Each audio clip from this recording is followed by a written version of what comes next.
का की त्याने बाबा तू सारखा झोपूनच का राहतो, झोपूनच का म्हणजे तू जागृत अवस्थेमध्ये ये असं सांगण्याचा तिथं उद्देश आहे. त्या अनुषंगाने आपण त्या ठिकाणी ते म्हणतो. म्हणजे तसं इथं निंदा करण्याचं का बरं प्राशस्त, तर निंदा करण्याचं प्राशस्त असं की अशा प्रकारचं हे जे घोर अज्ञान आहे, ह्या घोर अज्ञानामधून येतोय ना आवाज? हो येतोय आवाज. पाटील पाटील येतो. आवाज हात वर केला. हँड्स मुलीच्या हातून झालं माझ्या. अच्छा अच्छा, ती पण ऐकते का क्लास? तर अशा प्रकारे या ठिकाणी असणारा हा तिसरा मंत्र कशासाठी, तर अज्ञानी लोकांची, अज्ञानी म्हणजे ज्यांना अजून आत्मतत्वजन्य आपल्या जीवनामध्ये प्राप्त केलेले नाही, हे सगळे अज्ञानी. त्या अनेक विषयांमध्ये जरी म्हणून दोन विद्या सांगितल्या, तत्र अपरा विद्या, एक पराविद्या सांगितली आणि अपराविद्या सांगितली. अपराविद्येमध्ये बाकी सगळी ही लौकिक जी विद्या आहे, अपराविद्या. परा येन तदक्षर अधिगम्यते सांगितलं. पराविद्या कोण, की ज्याच्याद्वारे ते अक्षर ब्रह्म जे आहे, ओम इथे एकाक्षरम ब्रह्म, ओम जे एकाक्षर ब्रह्म जे आहे हे ज्याने ज्ञात होतं, ती विद्या म्हणजे पराविद्या. आणि मग बाकी सगळ्या ज्या तद्व्यतिरिक्त असणाऱ्या इतर सर्व ज्या विद्या आहेत त्या अपराविद्यामध्ये त्या ठिकाणी उपनिषदामध्ये येतात. आणि म्हणून अशा प्रकारे ज्या अपराविद्यामध्ये जरी एखादा कुशल असेल, हे असेल, विद्वान असेल, तरी सुद्धा जोपर्यंत त्याला आत्मतत्वाचं ज्ञान होत नाही तोपर्यंत तो त्यांच्या दृष्टीने कोणाच्या पराविद्यामध्ये प्राप्त केलेले जे ब्रह्मविद आहे त्यांच्या दृष्टीने तो अज्ञानीच आहे. आणि मग अशा प्रकारचे जे अज्ञानी आहे की ज्यांना अजून आत्मतत्व प्राप्त झालेलं नाही, त्यांचे या मंत्राच्या द्वारे काय करतात, निंदा करून तिसऱ्या मंत्राला आरंभ करतात. असूर्यानामध्ये लोका अंधेन तमसारुताः तागुस्ते प्रेत्याभिगच्छन्ति एके चात्महनो जनाः. की अशा प्रकारे या ठिकाणी काय की ते कोण, असुरः म्हणजे असुर संबंधी लोक. असुर संबंधी म्हणजे या ठिकाणी दोन्ही घेतले, अलग लक्षात, देवलोक अथवा राक्षस लोक दोघांचंही काल त्या ठिकाणी सांगितलं. इंद्र आणि विरोचन त्या ठिकाणी गेल्यानंतर त्याने उपदेश ब्रह्मदेवाकडनं ग्रहण केल्यानंतर स्वतःचीच असणारं प्रतिबिंब त्या ठिकाणी दाखवल्यानंतर त्यांनी त्यातून आपापल्या अनुषंगाने, म्हणजेच काय तर थोडक्यात आत्मज्ञान विहीना, म्हणून आचार्य त्या ठिकाणी काय म्हणतात, आत्मज्ञान विहीना मूढा ते पच्छन्ति नरक निगूढा सूर्यानामध्ये लोकाः अंधेन तमसावृता. की ज्यांना जोपर्यंत आत्मतत्वाचं ज्ञान नाही तोपर्यंत कोणत्याही लोकांमध्ये गेले असे असणारे ते काय, कोणत्यामध्ये, व लोक असो, राक्षस लोक असो, कुठल्याही असणाऱ्या लोकांमध्ये तरी ते गेले तरी ते काय, आत्म्याच्या दर्शनाने रहित आहे. त्या ठिकाणी आत्मदर्शन नाही येत. स्वर्गामध्ये जरी गेला तरी काय, तुमचं जोपर्यंत पुण्य आहे त्या पुण्याच्या अनुषंगाने तुम्हाला त्या त्या लोकाची प्राप्ती आहे. परंतु काय तिथे, क्षीणे पुण्ये मर्त्य लोकम विशंती आहे, की ज्या क्षणी पुण्य तुमचं क्षीण होईल, जसं बँक बॅलन्सचं सांगितलं, जोपर्यंत बँकमध्ये बॅलन्स आहे तोपर्यंत एटीएम चालणार. ज्या क्षणी बँकेमधला बॅलन्स तुमचा संपेल त्यावेळी तुमचं एटीएम असून काही उपयोग नाही. तसंच आहे, जोपर्यंत पुण्य आहे तोपर्यंत त्या त्या लोकाची प्राप्ती, तिथं असणारे ते भोग आदी काय सगळं जे काय सगळं तुम्हाला मिळणार आहे. पण ज्या क्षणी ते पुण्य समाप्त होईल मग काय, क्षीणे पुण्ये मर्त्यलोकम विशंती, पुन्हा याच ठिकाणी त्यांना येईल. म्हणजे अशा अनुषंगाने या ठिकाणी त्या लोकांना सुद्धा काय, देवादी लोक सुद्धा जरी असले तरी त्यांना या ठिकाणी काय, असुरः असं या ठिकाणी संबोधित केले. असुर्या नामते लोका, असुर्या अथवा आसुषु, काल पाहिलं आपण काय, रमन्ते ते असुराः, की जे काय आपल्यामध्ये आसुषेमध्ये अनात्म देहादिकांच्या ठिकाणी स्वतःमध्येच रममान असणारे, या देहाच्या अनुषंगाने मी अमुक मी तमुक अशा प्रकारे रममान असणारे ते सगळे आसुराः. आणि म्हणून अशा असुरस्य इमे असुर्याः, त्या असुरांचे जे लोक, तृतीय एक वचन म्हणून असुरिया त्यांनी त्या ठिकाणी घेतलं. त्या लोकांना ते कसे, अंधेन तमसावृताः, त्या ठिकाणी आत्मदर्शनाचा अभावच, जरी त्या ठिकाणी जरी गेले तरी सुद्धा त्या ठिकाणी आत्मदर्शन त्यांना होत नाही. तागुस्ते प्रेत्याभिगच्छन्ति एके चात्महनो जनाः. आणि अशा प्रकारचे जे कोणी आत्मा म्हणजे आपण पाहिलं काय, जे आत्म्याचे हनन करणारे. आत्म्याचं हनन करणारे म्हणजे काय, की स्वस्वरूपाची प्राप्ती न करून घेणारे. आपल्या आत्म्याचं आपण हनन करणं म्हणजे काय, आपल्या आत्म्याचं आपण हनन करणं म्हणजे आपल्या आत्म्याचं वास्तविक स्वरूप तू अमुक आहेस. चिदानंद रूप शिवोहम शिवोहम, अरे हे तुझं वास्तविक स्वरूप आहे. हे त्याला न दाखवता, त्याला काय दाखवतो आपण, नामरूपात्मक. तू या शरीराने बद्ध आहेस, तू असा आहेस, तू तसा आहेस, तू या वर्णाचा आहे, तू त्या जातीचा आहे, तू एवढ्या रंगाचा आहे, तू अशा प्रकारचा विद्वान आहे, तू अशा प्रकारचा मूड आहे, जे तू अशा प्रकारे सुंदर आहे. हे सगळ्या ज्या गोष्टी आहेत, या गोष्टीचा काय रूपाने त्याच्यावर अध्यारोप करतो. आणि अशा प्रकारच्या अध्यारोपाने मग काय, त्या अहमभावाने मग तो काय फुलून जातो, मी अमुक, मी तमुक. मग ह्यातनं फुलून गेल्यानंतर त्या गर्वाने तो काय, त्याचं वास्तविक स्वरूपाचं त्याला विस्मरण होणे. म्हणजे काय, आत्म हा शब्द बराच वेळा गीतेमध्ये किंवा उपनिषदांमध्ये आलेला आहे. स्वतःचं हनन करणारा. आणि असे जे आत्म आहेत ते काय, ते मरणानंतर या लोकांना प्राप्त होतात. हे सगळेच्या सगळे जे आहेत, हे सर्वच्या सर्व ह्या लोकांना म्हणजे असणारे संपूर्ण जे वरचे लोक आहेत त्या लोकांना ज्या पुण्याच्या अनुषंगाने त्या लोकांना ते त्या ठिकाणी प्राप्त होत असतात. आचार्य काय भाष्य म्हणतात, आचार्य असुर्याः परमात्मभावम् अद्वयम् अपेक्षा देवादयोः अपि असुराः तेषांच स्वभूता लोका असुर्याः नाम शब्द अनर्थको निपातः. की अशा प्रकारे काय म्हणतात या ठिकाणी आचार्य, अद्वय परमात्म भावाच्या अपेक्षा, अद्वय परमात्मत्व जे आहे त्या अद्वय परमात्मत्वाच्या भावाच्या अपेक्षा म्हणजे ज्यांच्यामध्ये ते स्वस्वरूपाचं ज्ञान नाही त्यांच्या अपेक्षा काय, देवता आदी सुद्धा असुरता आहे. की त्यांच्यामध्ये जोपर्यंत आत्मज्ञान प्राप्त होत नाही तोपर्यंत देवता आदी जरी असल्या, पण त्या ठिकाणी केने उपनिषदामध्ये सांगितलं की ते सगळे गेले, अग्नी गेला, वायू गेला, कोण तू देवता आहे म्हणून करण्यासाठी, हे सगळं त्या ठिकाणी सांगितलं. म्हणजे जोपर्यंत आत्मज्ञान होत नाही तोपर्यंत त्यांना सुद्धा काय, त्यांचा कालावधी ठरलेला आहे. कल्पापर कल्पांते, हे कल्प जे आहे एका कल्पामध्ये काय येणारे कृत, त्रेता, द्वापार आणि कलियुग, हे चारही युग जे आहे संपल्यानंतर ते सगळे बदलणारे. म्हणून ते सुद्धा काय, आत्मज्ञान विहीन असल्यामुळे अद्वय परमात्म भावाच्या अपेक्षा देवता आदी सुद्धा काय, ते सुद्धा त्या ठिकाणी असुरच आहेत. म्हणजे त्यांना स्वस्वरूपाचं ज्ञान नाही. आणि म्हणून त्यांचे संपत्ती स्वरूप लोक, यद्यपि त्यांचे संपत्ती स्वरूप लोक आहेत, त्या ठिकाणी सगळं मिळतं. स्वर्गलोकामध्ये आपण गेल्यानंतर आपण काय म्हणतो, तिथं आपल्याला सर्व मिळतं, अमुक मिळतं, हे मिळेल ते मिळेल, सगळं जे काय आहे सुखाचा अनुभव त्या ठिकाणी होत असतो. परंतु यद्यपि या सर्व सुखांचा अनुभव त्या ठिकाणी होत असला तरी सुद्धा काय, क्षीणे पुण्ये, जोपर्यंत पुण्य आहे तोपर्यंत ते सर्व तुम्हाला तिथं सुख उपभोग मिळणार आहे.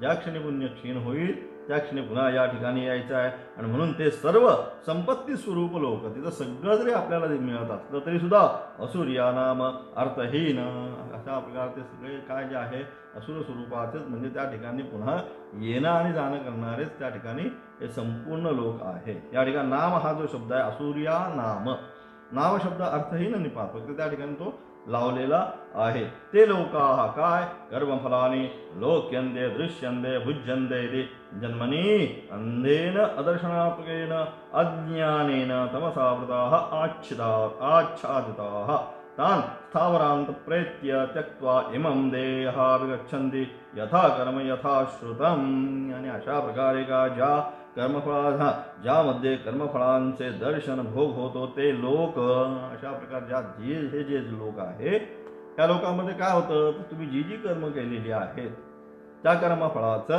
काय दर्शन भोग होतो, त्या कर्मफळांचा असणारा त्या ठिकाणी भोग निर्माण होतो. म्हणजे कर्माचे असणारे भोग. आता सुद्धा आपण काय करतो, प्रारब्ध म्हणजे प्रकर्षेण आरब्धते, जे आपण कर्म केली संचित त्या कर्माचे असणारे भोग आहे. स्वकर्म सूत्रेण ग्रथितो ही लोकः व्यास म्हणतो की तुम्ही ज्या ज्या प्रकारे कर्म केलेली आहे त्या त्या कर्माच्या अनुषंगानेच ग्रथितो ही लोकः, तुम्ही या लोकांमध्ये येता. आणि म्हणून अशा प्रकारे त्या कर्माच्या सगळ्याला कर्मसिद्धांतच कारणीभूत या ठिकाणी आहे. आणि म्हणून ज्यामध्ये कर्मफळांचे काय दर्शन अथवा भोग होतो ते लोक की जिथं या सगळ्या आपण जी कर्म केलेली आहे म्हणजे त्या अनुषंगाने जे त्याचं पुण्य कमवलेलं आहे त्या अनुषंगाने त्या लोकांचा आपल्याला काय होतं त्या ठिकाणी भोग असतील त्या ठिकाणी दर्शन होतं आणि अज्ञामुळे आणि हे सगळेच्या सगळे ते लोक जे आहे ते काय अज्ञानामुळे आच्छादित झालेले आहे. यद्यपि त्या लोकांमध्ये जरी गेला आपण वरती 7 म्हणतो आणि खाली 7 असे 14 लोक आपल्याकडे आहे. आपण भू भू स्वहा महाजना तपावून सत्यम आपण म्हणतो असे यावरती 7 आणि खाली 7 प्रकारची असणारी पाताल रसातल वगैरे करत शेवटी पाताल असे किती 14 आणि त्याला आपण म्हणतो चतुर्दश भुवन धारिणे नमः. परमेश्वराने काय केलंय त्या परमात्म्याने हे 14च्या 14 लोक आपण म्हणतो. हे 14च्या 14 लोक त्याने काय केले त्या परमेश्वर परमतत्वाने काय केले धारण केलेले आहे. असं हे एक ब्रह्मांड म्हणजे अनेक ब्रह्मांड या ठिकाणी आहेत अशी आपली कल्पना शास्त्रामध्ये आपण म्हणतो. अनंत कोटी ब्रह्मांड कित्येक ब्रह्मांड आहेत अशी. आता या सगळ्यांचा धारिता कोण आहे तो आहे आणि म्हणजे अशा प्रकारचा तो परमेश्वर त्याचं काय ज्ञानविरहित त्याचं अजून ज्ञान ज्यांना झाले नाही हे सगळे त्या असुरनामाच्या म्हणजे जाणं आणि येणं ज्या ठिकाणी आहे त्या लोकांमध्ये सर्व जातात ज्यामध्ये कर्मफळांचे दर्शन भोग होतो ते लोक अज्ञानामुळे आच्छादित. परंतु इथे जरी गेला भोग भोगण्यासाठी तिथं ज्ञान होणार नाही. अलग लक्षात ते सगळे कशात मग अज्ञानामुळे आच्छादित आहे. ते या शरीराला सोडल्यावर कर्म व आपल्या ज्ञानानुसार ब्रह्मापासून स्थावर योनीला प्राप्त होतात. ते सगळेच्या सगळे जे लोक आहेत ते काय ते अज्ञानामुळे आच्छादित असल्यामुळे ते आपल्या शरीर सोडल्यानंतर शरीर त्यागानंतर काय त्यांच्याबरोबर काय आहे त्यांचे कर्म आणि त्यांचा असणारे संस्कार. ज्ञान म्हणजे त्या ठिकाणी असणारे संस्कार. म्हणून आपण काय म्हणतो जाताना काय धर्म आपण मागच्या गाठात व्यवस्थित पाहिजे धर्मानुगच्छती जीव आहे का शिदोरी जे आहे तर शिदोरीची कन्सेप्ट काय आहे की हे तुम्ही जी काय जन्मामध्ये चांगली वाईट कर्म जी केलेली आहे ती कर्मच तोच धर्म तुमचा. आणि तो धर्म जो आहे हा धर्म ती कर्म ती घेऊनच काय होतंय ती घेऊनच तुम्हाला पुढे निघायचं आहे कर्म आणि मग त्यानुसार काय करतात ब्रह्मापासून स्थावर योनीला प्राप्त होतात. म्हणजे स्थावरापासून म्हणजे अत्यंत खालच्या योनीपासून तर अगदी शेवट ज्या आहे तर ब्रह्मलोक अतिशय उत्तम ज्ञान त्याने प्राप्त केला असेल अतिशय उत्तम पुण्य प्राप्त केला असेल त्या ठिकाणी शेवट असणारा तो कोण ब्रह्मलोक. मग त्या ठिकाणी काय तो ब्रह्मलोकामध्ये जाऊन थांबतो. आता हे सगळं शास्त्राचे संस्कार केले सगळं वेदांत शिकलं हे केलं ते केलं हे सगळे संस्कार त्याच्यावर झालेले आहे पुण्यफल पण भरपूर झालेलं आहे. मग असे जे आहे महान पुण्यात्मा गीताने त्याला सांगितलं हे पुण्यात्मा यांना श्रवण करण्याचं काय त्यांच्या नशिबामध्ये आहे सगळे पुण्यात्मा आहे. हे सगळे कुठे जातात मग त्या ब्रह्मलोकामध्ये जाऊन थांबतात तिथे.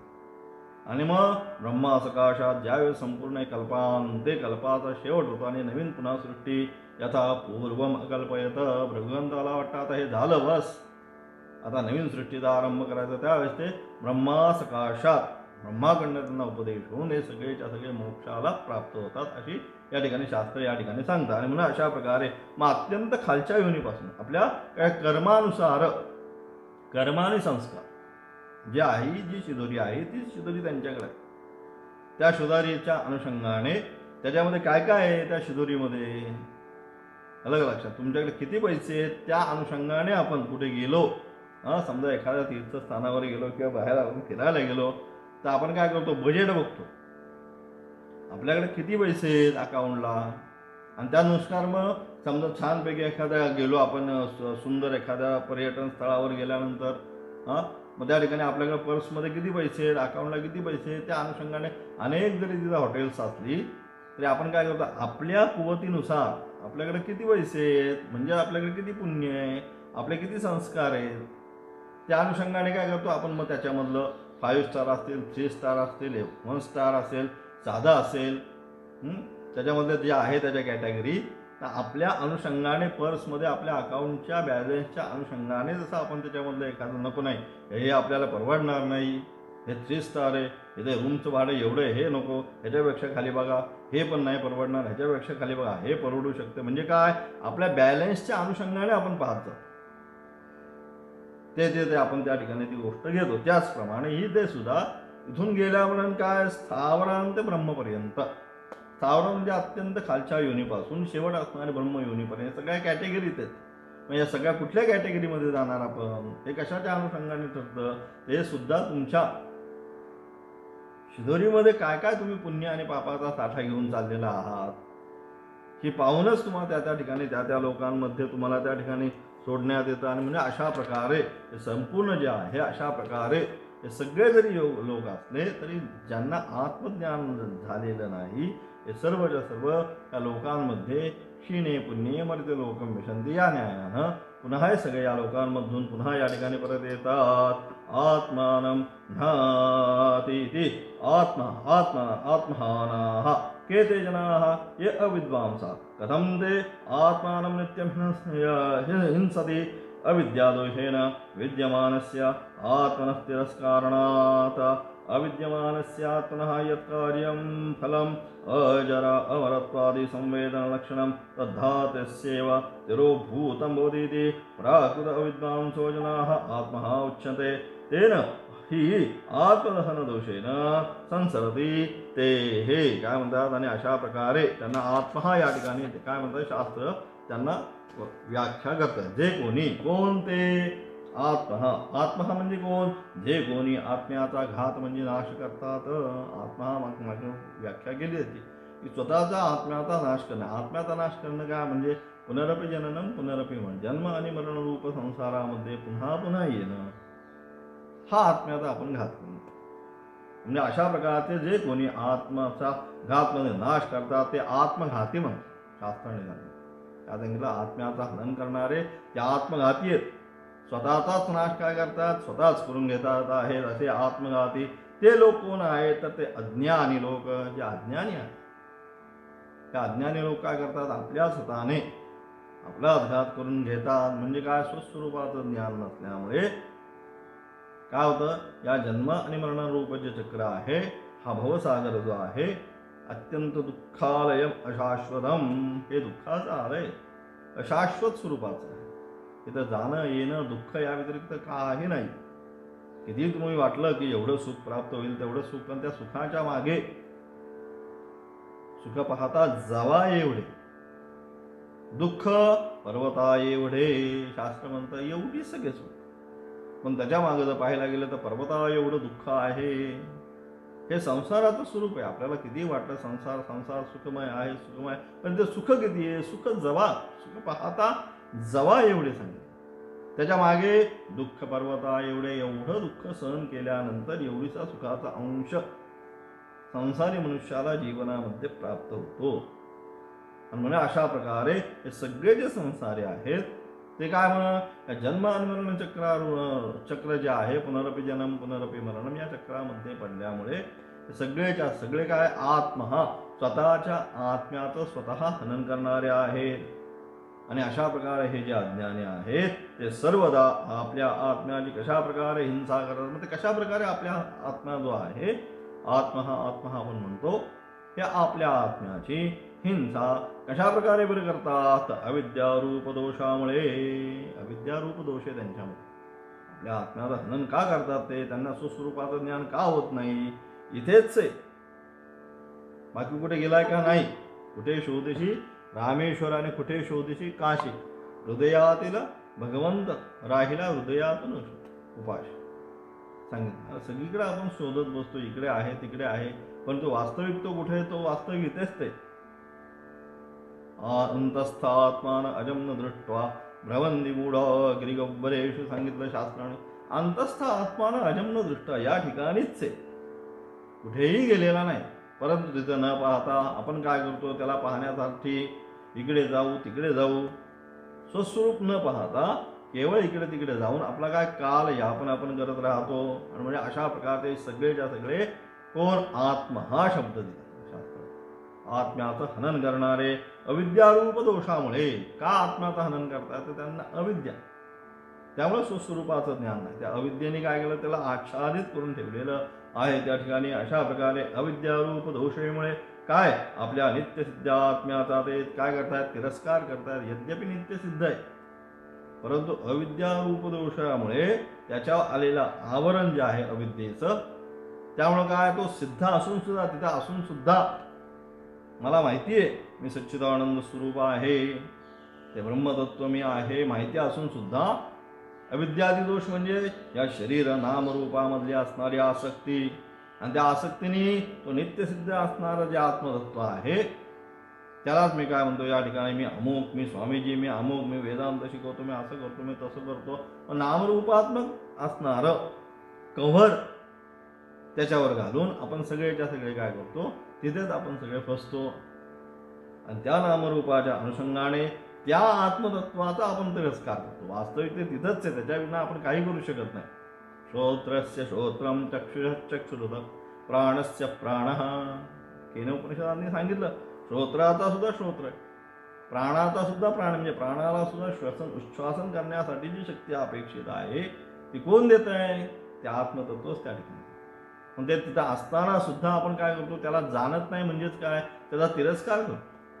एखाद्या कार्यक्रमामध्ये पाहून आपण काय म्हणतो, तू पाहून न पाहिल्यासारखं केलंस मग आपल्याला राग जास्त येतो एखाद्या वेळेस तसं केलं तर. तसंच आहे, तर पाहून पश्यन्नपि पश्यति मूढः, पाहून सुद्धा न पाहिल्यासारखं आपण करतो. वास्तविक इथंच आहे, त्याच्या विना आपण काही करू शकत नाही. हे केन उपासनाने सांगितलं. चाले हे शरीर कोणाची या सत्ते, कोण बोलवितो हरिविन. चाले हे शरीर कोणाची या सत्ते, तो हरी इथं आहे म्हणून हे सगळं चाललंय. आणि हरी इथून गेल्यानंतर काही नाही, लगेच भार्या बिभ्यती तस्मिन्, काय लगेच लोकांची तयारीच होती, फोन करायला सुरुवात. म्हणून जोपर्यंत या ठिकाणी तो हरी आहे, ते तत्व जोपर्यंत आहे तोपर्यंतच काय केलं पाहिजे, त्याला साक्षात त्याचं स्वरूप करून घेतलं पाहिजे, त्याचा पाठ करून घेतला पाहिजे, की नक्की काय आहे हे जाणून घेतलं पाहिजे. आणि म्हणून अशा प्रकारे जे जाणत नाही ते अविद्या दोषामुळे आपल्या नित्यसिद्ध जे आहे आत्म्याचा तिरस्कार करतात. आणि करून काय करतात, अज्ञानी जीवांच्या दृष्टीमध्ये नित्य विद्यमान आत्मत्व जे अजर अमर असताना सुद्धा काय जन्म मृत्यू प्रमाणे सदा आहे. यद्यपि अज्ञानी लोकांच्या मनामध्ये ते यद्यपि कसं आहे, ते नित्यशुद्ध मुक्त स्वरूप असणारं, असं असणारं अजर अमर सच्चिदानंद स्वरूप हे जे आत्मतत्व आहे असं असताना सुद्धा काय अज्ञानी लोकांच्या दृष्टीमधून काय झालं, ते जन्म मृत्यू प्रमाणे दिसत आहे. ते जन्माला येत आहे, ते मरण पावत आहे. कशाच्या अनुषंगाने जन्म मृत्यू? शरीराच्या अनुषंगाने. परंतु शरीराचे असणारे सगळे नामरूपात्मक धर्म त्या आत्मतत्वावर स्थापित करून ते जन्माला आलं, ते गेलं, ते वाढलं, अस्ति वर्धते जायते, स्थूल शरीराच्या अनुषंगाने सगळं त्याच्यावर स्थापित करून अज्ञानी लोक काय करतात, आपला स्वतःच्या हाताने नाश करून घेतात. आणि अशा प्रकारे आता हा प्राकृत अज्ञानी लोकांना आत्मा हा म्हटले आहे. आणि अशा प्रकारे तिथे असताना सुद्धा जे त्या आत्मतत्वाला जाणत नाहीत ते सर्वच्या सर्व काऊन झाले आत्मा हा. आणि म्हणून त्याला जाणणं पाहिजे. म्हणून उपनिषद म्हणतात, अत्यंत त्या ठिकाणी सुंदर जो मंत्र आहे केन उपनिषदला म्हणतात, काय इहचेद वेदी अथ सत्यमस्ती न चेदी इह वेदी महती विनष्टी. ही आत्ताच जाणून घेतलं पाहिजे. आणि नाही जाणलं तर काय होणार आहे, महती विनष्टी, तुम्ही तुमचा महान नाश करून घेणार आहे. नाश करून घेणार म्हणजे तुम्ही सगळेच्या सगळे जे आहेत, जे त्या आत्मत्वाला जाणणार नाही ते सगळेच्या सगळे आत्म हा होणार. एकदा तुम्ही आत्म हा झाला की काय, मग पुनरपि जननम पुनरपि मरणम, 84 लक्ष योनीचा जो फेरा आहे त्याच्यामध्ये कधी पुन्हा सुटका होईल हे सांगू शकत नाही. आणि म्हणून सगळेच्या सगळे जीवन कोण आहे, प्राकृत अज्ञानी लोकांना आत्मा हा म्हटले आहे. अशा प्रकारे जे आपल्या सुस्वरूपाला जाणत नाही हे सर्वच्या सर्व आत्मा हा आत्म्याचं हनन करणारे आहे. व या आत्मघाती रूपदोषामुळे ते कशाला जन्म आणि मरणाला प्राप्त होतात. आणि अशा प्रकारचा हा आत्मा हा म्हणजे आत्मघाती रूपचा हा दोष आहे. या आत्मघाती रूपदोषामुळे हे सगळेच्या सगळे अज्ञानी लोक जे आहेत ते काय, हे पुन्हा पुन्हा जन्म आणि मरण रूप जो संसार आहे त्या संसाराला ते या ठिकाणी पुन्हा येतात. म्हणजे जन्म आणि मरणाच्या चक्रामध्ये जोपर्यंत स्वस्वरूपाची प्राप्ती होत नाही तोपर्यंत हे जन्म आणि मरणाचं जे चक्र आहे, जन्म आणि मरणाचं चक्र या ठिकाणी सुटत नाही. हा सारासार तिसऱ्या असणारा जो मंत्र आहे, असुर्या नाम लोका अंधेन तसा असला, हा त्याचा असा सारासार अर्थ. आणि त्यानंतर आता काय, चौथा जो आहे, ज्या आत्म्याचं हनन केल्यानंतर अज्ञानी लोक, त्या आत्म्याचं हनन झाल्यानंतर ते अज्ञानी लोक जे आहे हे जन्म मरण रूप संसाराला प्राप्त होतात. आणि ज्ञानी लोक, तर ज्ञानी लोक मुक्त होतात, ते आत्मघाती होत नाही. ते आत्मतत्व जे आहे की ज्याच्यामुळे, ते आत्मतत्व जे आहे ज्यामुळे हे ज्ञानी मोक्षाला प्राप्त होतात आणि अज्ञानी संसाराला प्राप्त होतात. मग आत्मतत्व सारखा आता चाललेला आहे तिसऱ्या मंत्रापासून. मग ते जे आत्मतत्व आहे, त्या आत्मतत्वाचं असणारं स्वरूप, मग काय नक्की काय ते आत्मतत्व, कसं आहे ते, की आता सातत्याने तुम्ही त्याचाच विचार मांडलेला आहे. ते नाही मिळालं तर अमुक होईल, ते मिळाल्यानंतर अमुक होणार आहे, हे सारखं विचार जो मांडलेला आहे. मग ते आत्मतत्व जे आहे, हे आत्मतत्व कशा प्रकारे आहे हे चौथ्या मंत्राच्या द्वारे सांगण्याचा प्रयत्न केला.